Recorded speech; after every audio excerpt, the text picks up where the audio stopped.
हा डोळ्याचा आजार आहे आणि काठीचा आजार आहे.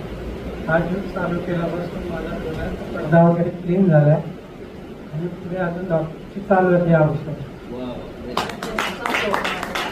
ब्रेनचा प्रॉब्लेम आहे. सुप्रिया पवार आहे ना, त्यांची बहीण आहे. जर तिने काही औषध घेतलं तर मला तिच्याने काय फरक जाणवला होता.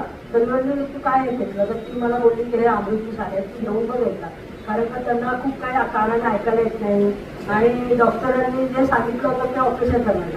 तर 8 दिवसानंतर टीचरमध्ये गेल्यानंतर तिला पाहिल्यानंतर तिने मला हे ज्यूस दिल्यानंतर 2 महिन्यामध्ये त्याचा मोठी ज्यूस कसं गेलेला माहिती आहे. म्हणजे पूर्ण कॅन्सर झालं ऑपरेशन त्यांचं डोळ्याचं आणि डोक्यापासून जे पाय त्यांचे काळे पडले होते पूर्ण, तेही ते पूर्ण पांढरे त्यांचे पाय झाले असं. आणि ज्यूस तर चालूच आहे त्यांचा आणि बाकी काय प्रॉब्लेम आहेत त्यांचे तर जे त्यांचे ट्रीटमेंट चालू आहे. तेही दूर होतील, काय प्रॉब्लेम नाही.